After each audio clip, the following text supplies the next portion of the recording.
BMS academy में आपका स्वागत है।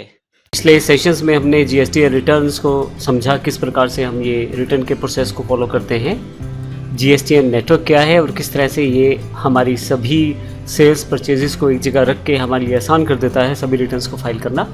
इस सेशन में हम बात करने वाले हैं GSTR 3B। काफ़ी सारे कन्फ्यूज़न है कि ये GSTR 3B है क्या और क्यों इसका प्रयोग किया जाता है, तो इस सेशन में हम इसकी बात करने वाले हैं। एक्चुअली जैसे आपको जानकारी है कि 1 जुलाई 2017 से जब से जीएसटी लागू हुआ है तब से काफ़ी सारी इन्फॉर्मेशन जीएसटी के तहत गवर्नमेंट के द्वारा दी जा रही है और आप इसकी पूरी की पूरी हेल्प gst.gov.in पर भी ले सकते हैं।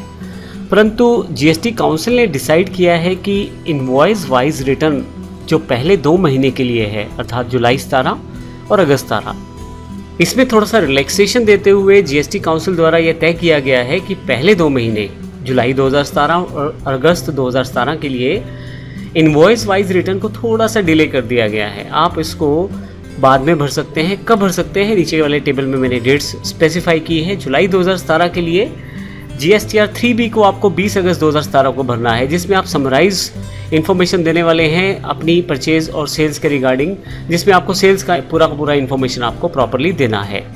और GSTR 1 और 2 जो हैं, जो जुलाई से रिलेटेड है, जिसमें आपके पास बिल वाइज डिटेल्स अपलोड होने वाली हैं, खासकर GSTR 1 में, उसको आप जुलाई वाली रिटर्न को 1 से 5 सितंबर के अंतर्गत आपको भरना है।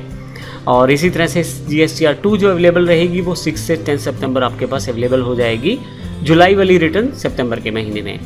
इसी तरह से अगस्त 2017 का जो रिटर्न है वो आप GSTR 3B फिर से भरेंगे एक समराइज वैल्यूज़ देते हुए 20 सितंबर 2017 तक। और GSTR 1 जो अगस्त से रिलेटेड है वो 16 से 20 सितंबर तक आपको भरनी है।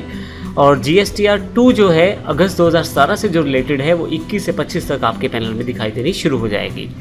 तो GSTR 3B जो है प्रोविजनल रिटर्न है, जो आपकी समराइज वैल्यू को अपलोड करने में मदद करने वाली है।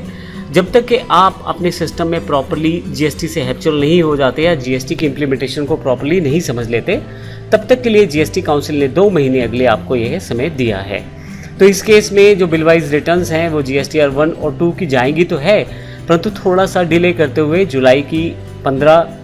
जुलाई 2017 की जो GSTR 1 है वो 1 से लेकर 5 तारीख और अगस्त 2017 की 16 से लेकर 20 तक आपको सबमिट करनी है। उसके पश्चात क्योंकि आप जीएसटी से हैप्चुअल हो जाएंगे और जीएसटी के पूरे प्रोविज़न भी आपको क्लियर हो जाएंगे, तो इस केस में सभी GSTR रजिस्टर्ड यूज़र्स या जो GSTR नंबर वाले जितने भी बिजनेसेस हैं उन सब को ये बेनिफिट मिल जाएगा थोड़ा सा, कि उनके लिए ईजी हो जाएगा रिटर्न्स को फाइल करना। तो इस तरह से GSTR 3B है, इसका प्रयोग इस वजह से किया जा रहा है ताकि बिजनेस को थोड़ा सा रिलैक्सेशन मिल पाए, GSTR को इम्प्लीमेंटेशन करने में आसानी रहे और गवर्नमेंट को भी इसका बेनिफिट मिलता रहे। अब अगले कुछ सेशंस में हम ये देखेंगे कि किस प्रकार आप अपनी ऑनलाइन रिटर्न्स को फाइल कर सकते हैं और आप अपनी रिटर्न को ऑफलाइन जनरेट कर सकते हैं ऑफलाइन टूल के साथ। और हम ये भी देखेंगे कि उसको आप किस तरह से अपलोड कर पाएंगे, अर्थात हम दोनों तरह की रिटर्न देखने वाले हैं। आप ऑफलाइन तैयार करें रिटर्न को और उसे अपलोड कर दें, या आप डायरेक्ट ऑनलाइन अपनी रिटर्न्स को फाइल कर दें। GSTR 1 के बारे में हम ये सारी जानकारी लेने वाले हैं। हालांकि GSTR 3B को हमने भरना भी सीखना है आने वाले सेशंस में। धन्यवाद।